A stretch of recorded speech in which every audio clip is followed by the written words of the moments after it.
pela Associação de Radiodifusão Comunitária de Santa Maria de Jetibá.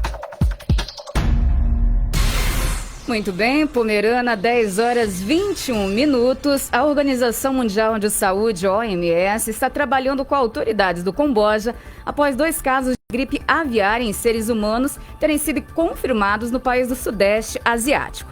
A possibilidade de a gripe aviária chegar aqui no Brasil, uma disseminação no mundo todo, é sobre isso que a gente vai falar hoje com os representantes do IDAF, Instituto de Defesa Agropecuária e Florestal do Espírito Santo, o coordenador da Sanidade Avícola, Leandro Marinho, e o veterinário do IDAF aqui de Santa Maria de Jetibá, Bruno Oliveira.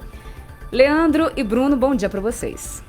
Bom dia, Marcinete. Bom dia aos ouvintes da Rádio Pomerana. Bem, há uns anos falava-se muito na gripe aviária, né? Aí deu aquela parada e agora novamente com esses 2 casos aí notificados em humanos lá na Ásia, no Sudeste Asiático, essa repercussão tomou conta também aqui do Brasil sobre os perigos desse mal chegar aqui também no nosso país ou até mesmo no nosso município que é rico na avicultura. É verdade. Na verdade, a gripe aviária já é uma doença que vem vindo já há uns anos, desde o início dos anos 2000, começou lá na Ásia, na China, e vem migrando através de aves migratórias, vem se espalhando pela Europa, e já era sabido que em algum momento, através das rotas migratórias que passam do Canadá até o sul das Américas, podia chegar perto da gente. E 2022 foi um ano atípico, né, que tivemos mais de 2.000 casos de influenza aviária, né, que é outro nome para gripe aviária, nos Estados Unidos, e acabou chegando pela primeira vez à América do Sul. Pela primeira vez. E o que se dá, já que desde os anos 2000 tivemos esse surto de gripe aviária, falta de cuidados mesmo com a produção ou a resistência do vírus cada vez se fortalece? Sendo uma doença que se espalha através de aves silvestres, é difícil conter, porque ela está espalhada na natureza, né? Então, o que a gente tem que fazer mesmo é prevenir, a gente se resguardar com algumas medidas para que o vírus não chegue à produção comercial e nem à saúde humana. Então, ela é natural, está na natureza. Como ela se manifesta nos animais, vamos supor, nas aves? Nas aves, ela se manifesta através de sintomas, como se fossem sintomas de um resfriado nas aves, que é corrimento, tosse, espirros, inchaço da cabeça, inchaço também de crista e barbela, né, das galinhas. Ela tem sintomas neurológicos, a ave com tremores, entorta a cabeça, cai. E também tem sintomas gastrointestinais, que é uma diarreia também profusa. E também ela acontece de uma forma diferente, que é o quê? Uma mortalidade muito alta, sem sintoma nenhum. Então, por exemplo, numa granja que é acometida por essa influenza aviária de alta patogenicidade, ela pode gerar uma mortalidade de mais de 90% do lote, sem nenhum sintoma.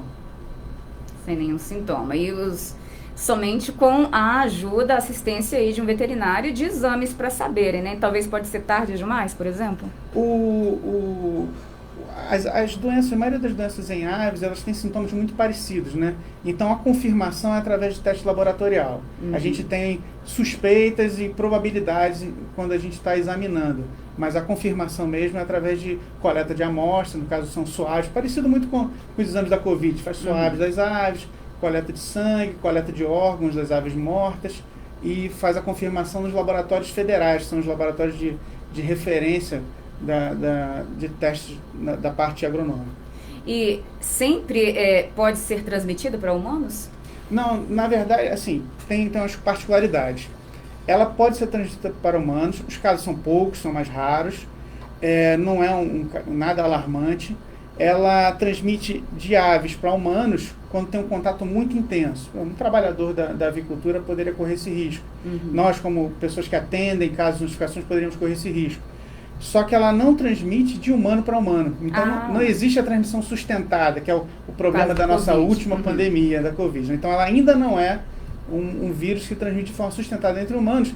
Mas, como a gente sabe, a gente acompanhou os casos das diversas cepas da Covid, quanto mais o vírus circula, mais ele tem a chance de se modificar. Ele vai mutando, né? Sofre mutações.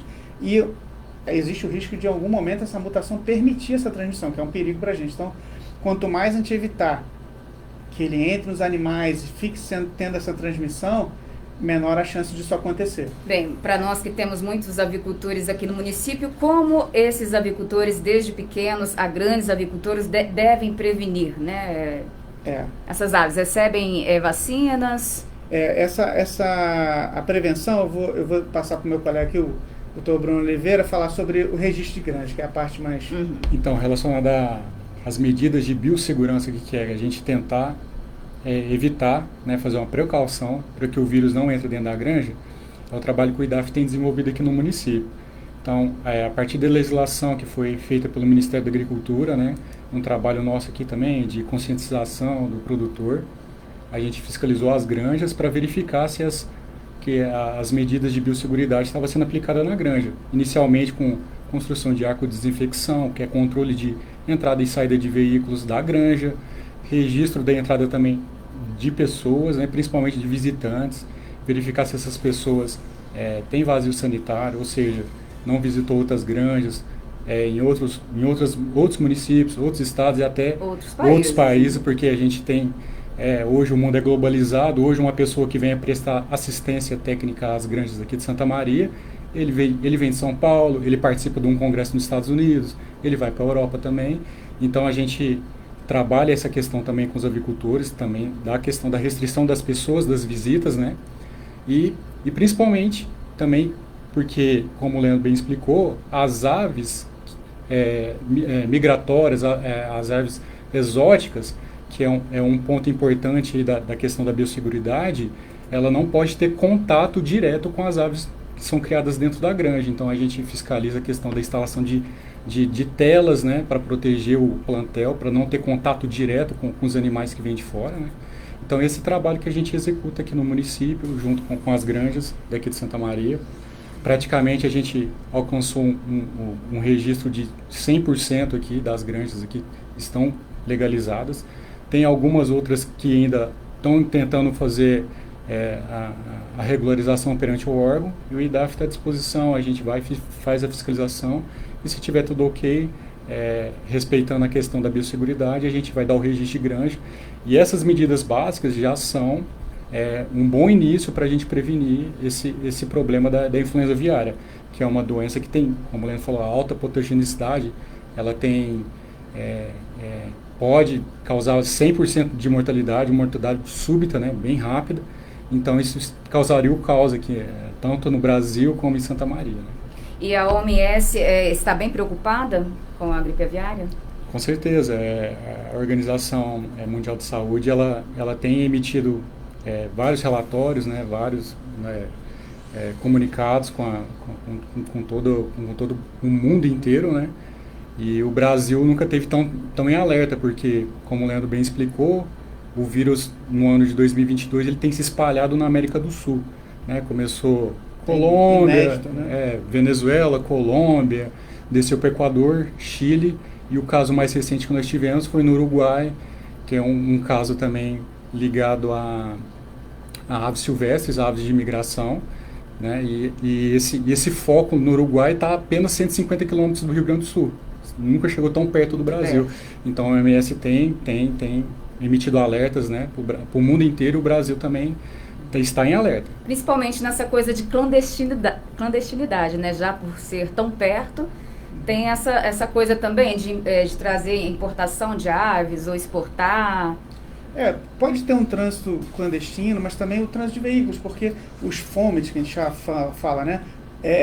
A roda num caminhão, o material que é transportado, que entrou uma pessoa, a sola do seu sapato, não necessariamente só a clandestinidade. Porque tem né? os alimentos também, né? Soja, essas coisas todas para... Eu queria voltar num ponto aqui, um recado assim ao produtor daqui. Uhum. Eu queria falar com o produtor de Santa Maria de Jetibá que é a hora de ser chato, é a hora de ser cuidadoso, criterioso com as estruturas do registro. O colega aqui, Bruno, falou de telamento, né?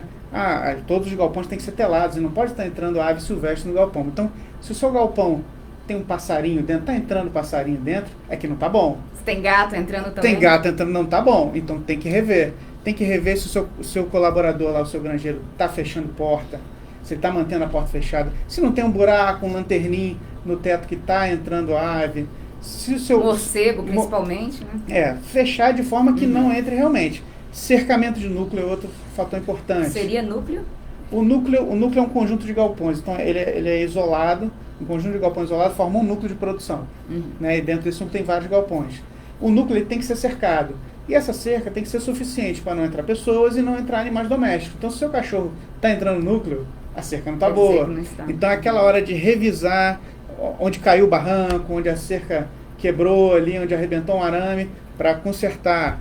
É hora de ser chato com visitas. É hora de falar assim, olha, visita aqui não tem mais. Vai ser só entrar gente que é necessária na produção. Você precisa de um conserto elétrico, vai entrar a pessoa que faz manutenção. Agora a pessoa quer ver a granja, quer ir lá entrar à toa, não é hora de acontecer isso. Né? E ter o mesmo cuidado que você tem de biosseguridade, de troca de roupa, de sapato, de calçado, com o seu granjeiro, com o seu trabalhador, ele tem que ter o cuidado também com esse prestador de serviço. Então o cara que vai lá, eu sei que tem granjas aqui que contratam, por exemplo, a pessoa que vai cuidar dos roedores. A pessoa que vai ali cuidar do controle de roedores ali dentro da granja, da vacinação também, né? Então a pessoa que vai ali ter esse cuidado com essa pessoa também. Ver há quanto tempo ela não entra numa granja, cuidar da desinfecção do carro dela, também da troca de roupas e o uso de EPI para essa pessoa entrar na granja. Então, é aquela hora, o recado que eu queria deixar aqui para o produtor rural. Não é hora de pânico, é a hora de fazer o trabalho que a gente sempre soube que teve que fazer. O registro de granja, que é a obrigatoriedade dessas estruturas que a gente citou aqui. E há uma relutância para esse registro de granja? Não, já foi superado. Então, mas eu queria deixar assim, o recado de que nós nos preparamos para esse momento. Tudo que foi feito, do trabalho de 2007, quando foi essa lei, até hoje, até todo mundo tá organizado e está com as estruturas prontas, foi feito para chegar nesse momento. Então não é um momento de pânico, é um momento só de fazer o que a gente tem que fazer. Né? Os RTs também do município sabem o que tem que fazer, os donos de granjas sabem o que tem que fazer. E quais os sintomas da gripe aviária em humanos? São os mesmos ali? Em humanos são sintomas gripais fortes. Né? São sintomas gripais fortes, tem até uma mortalidade assim, bem alta quando acontece a pessoa, mas não é uma coisa para se preocupar. Um outro ponto que eu queria falar, que a gripe aviária, a influenza aviária, ela não é passada por ovo, por consumo de ovos, e nem é passada por consumo de carne de frango. Então não tem essa constatação. Consumo tá? Não, só ali com o animal mesmo. O contato direto. Com o animal doente. O contato direto do animal vivo. É normal ter um animal, por exemplo, uma granja com muitas aves. É normal a morte de poucas aves durante o dia ou uma ave. Mas quando não é normal o número de mortes? Você falou que costuma morrer assim de vez um monte de aves. Então, a respeito desse trabalho, os produtores já têm essa consciência, já que é uma orientação do IDAF já de muitos anos, né? Se teve mortalidade anormal de aves dentro da propriedade, com um conjunto dessa sintomatologia nervosa e respiratória, o IDAF tem que ser notificado, ou seja, tem que ser avisado. Então, o produtor tem que estar atento, o granjeiro tem que estar atento, para ver se não está acontecendo nenhum tipo de problema relacionado a isso, esse aumento de mortalidade súbita. E a questão da influenza aviária, da gripe aviária, ela é bem complexa, porque tem também as cepas de baixa patogenicidade, né? Ou seja, ela atinge a ave, mas ela não apresenta tanta sintomatologia aparente e nem mortalidade. Mas também tem esses casos que a gente tem visto aqui na América do Sul, que é a alta patogenicidade, né? Que causa alta mortalidade e dá esse sintoma bem aparente. Então, se verificar isso, se está acontecendo na granja ou desconhece aquela sintomatologia, o IDAF tem que ser notificado, tem que ser avisado. A gente vai fazer o deslocamento na propriedade, a gente vai avaliar, se for necessário, a gente vai fazer coleta de material e a gente vai mandar para o laboratório para fazer a confirmação. Em um outro caso também, um outro parênteses também que eu queria levantar, que o Leandro disse, não só para os granjeiros, né? Aqui no município a gente tem muita gente que cria aves de subsistência também, fundo de quintal, para consumo próprio, ou para produção de ovos próprio, ou para abate, né, o franguinho, aí, que não tem problema nenhum. Né? O IDAF conhece algumas criações dessa, o IDAF faz cadastro também desse tipo de criação não comercial. Sim, mas tem algum número que deva ser cadastrado, assim, um limite? Pela legislação, é 100% das criações de subsistência deveriam ir lá no IDAF e informar. A gente sabe que na prática isso é complicado, até porque é volátil, né? Às vezes a pessoa se anima a criar um frango ali, mas às vezes abate e acaba com a produção.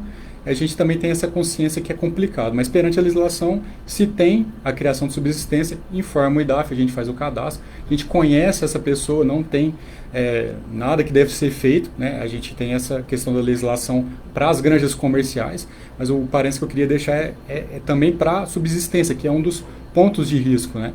Então, na subsistência, como as aves têm contato, né, com passarinho, com outras aves do meio externo, né, é mais frequente do que uma granja comercial. Se tiver alguma coisa anormal, mortalidade súbita, está acontecendo sintomatologia de doença nervosa e respiratória, notificar também o IDAF, porque o IDAF também faz vigilância não só nas granjas comerciais, mas também nos criatórios de subsistência que os produtores aí, de forma geral, podem ter. E o recado está assim, na dúvida, notifica. Não precisa avaliar parâmetros. Existem parâmetros próprios, né? A gente tem parâmetros de casos suspeitos, que assim, em granjas, os RTs sabem muito disso. 10% de mortalidade de um lote ou do galpão em 72 horas é obrigatória a notificação. Com certeza, né? É obrigatória a notificação. Mas, na dúvida, notifique. E o veterinário do IDAF vai lá avaliar, vai olhar os números, vai olhar a sintomatologia e vai avaliar o que é necessário naquele momento. Mas nada de pânico por enquanto, Não, só cuidado. Pânico nenhum, trabalho. Vai dar mais trabalho, né? É só ter o trabalho que a gente já tem que ter. Algum recado final para os nossos ouvintes? Principalmente, a avicultura no município. Tem uma estimativa de quantas aves o município possui? Hoje, mais ou menos, que a gente tem conhecimento através do IBGE, número mais próximo aí, hoje 15 milhões de aves aqui no município. Já foi maior, né? Por problemas que nós tivemos na pandemia, com questão de preço, de ovo, houve um desalojamento, né?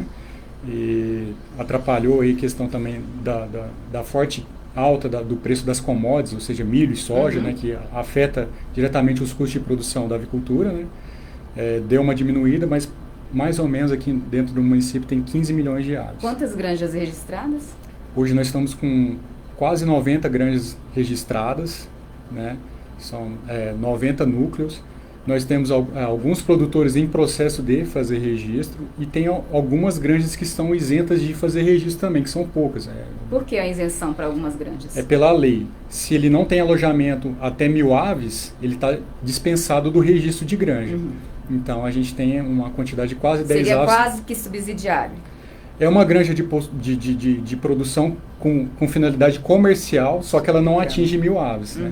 Então, assim, você imagina um produtor que tem 900 aves, ele tem um volume significativo, inclusive, que pode ser fonte de renda. Então, ele é comercial, mas ele está dispensado do registro. A gente recomenda a medida de biosseguridade, mas não obriga. Isso. Né? Algum recado final? Telefone de contato? O recado final, assim, o IDAF está aberto a dúvidas, está aberto a qualquer contato da população. Notifiquem casos suspeitos, não tenham preocupação com isso, tá?